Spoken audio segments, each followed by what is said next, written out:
Hate talking to cameras. Hate talking to cameras. But I have an announcement to make, so here I am. It's not singing related. Also, this is my stress ball to help me.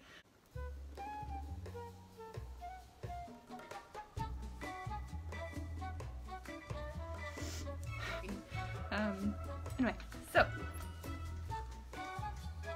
I'm sorry. Okay.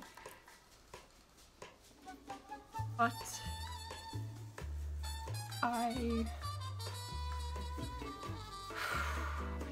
public speaking.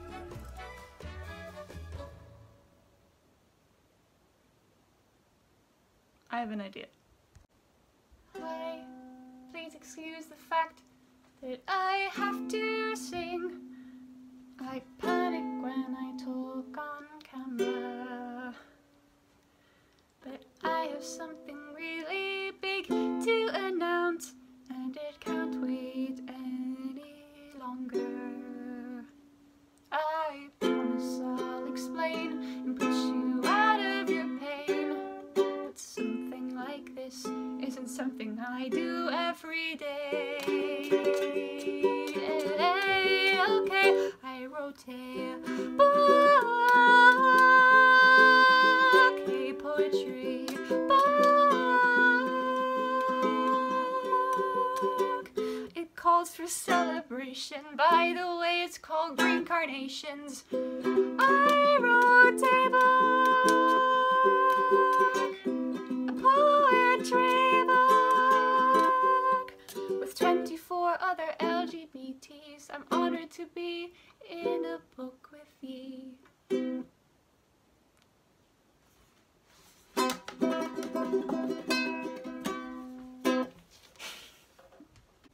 I ripped off 4 of my acrylics for this. On here, I don't ever really talk about my writing. I kind of just do singing. But I'm very much half and half. Those are my 2 passions, which is writing and singing.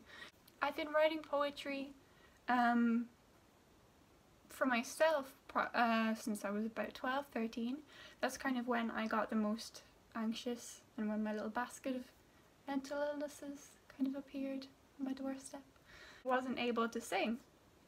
Like I wasn't able to sing even, in my own room or like downstairs at the piano because I was so self-conscious, even in front of my family.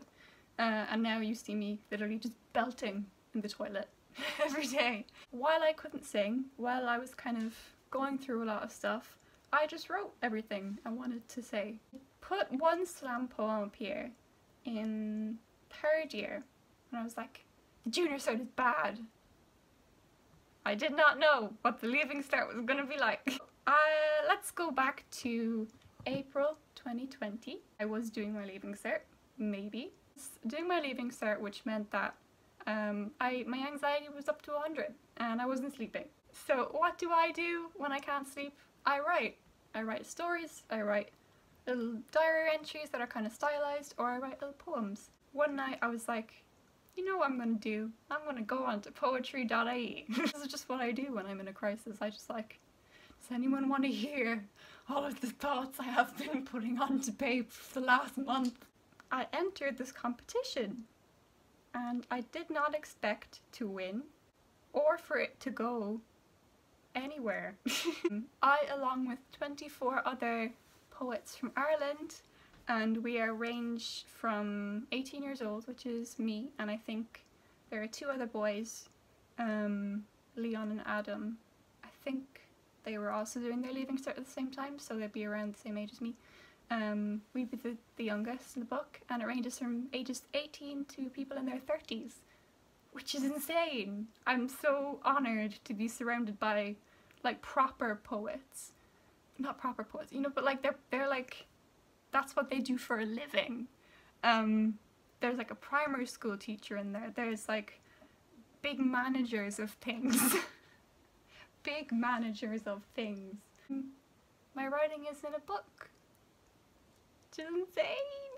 I do love it because we're a community. We're not only together because we're writers and poets. We're together because we're all part of the LGBT community. And it's so cool to see like so many different ages, so many different people, different gender identities, with different lives, different experiences, and just we're all part of this little thing. So I think it's time I showed you. Here she is. The book, I mean. I'm not trying to gender it. I mean, so let's talk about the cover first. The cover was made by Avril Egan, and those are the little carnations to go along with the title, and I believe she modelled both female and male presenting models to create a kind of androgynous person to be on our cover. And that's the back. This was published by Book Hub Publishing.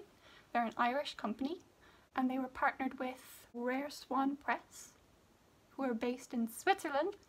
They're an independent publisher from Switzerland. And I have unfortunately lost a lot of the emails from the beginning of this whole book journey. From what I can remember about it, this anthology, this little book here, is going to be sent to the USA, to Switzerland, and to other places in Europe, to act as an educational guide for people in college who are studying gender studies and stuff like that. It can be used as a resource. What the hell? I don't look like that anymore. There's me. So, this was edited by John Ennis, who is a poet in his own right. Wait, I have the quote written down because I looked him up on, he has a Wikipedia page. He has a Wikipedia page, that's how you know it's real. Seamus Heaney is a very famous poet. He's also from Ireland. He said that John Ennis is Ireland's most undeservedly neglected poet. Seamus Heaney. This was edited by him and Moxie Lofton, and they are the founder of Queer Writers of Ireland. So they're very successful in their own right too. Okay, I really hope I'm not forgetting anybody. Some have put artwork with their poems, so I've done that. I have a little cocoon, then by the end is the butterfly.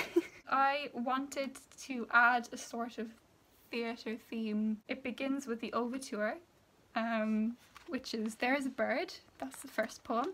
Then you have Act 1, which is the conch shell. Then you have intermission. You can look at this nice little cocoon and really think about all of those feelings that I just wrote about. Then we have Act 2, which is tea talk, and the finale, which is a love poem called Fizzy. Love poem was not received well, so I think this is quite a nice little revenge sort of ending for it. It's like, well, you don't want it? Well, they do. This is on sale online at Book Hub Publishers. They also are on Instagram. I will put the links in the description because I don't know them off by heart. Okay.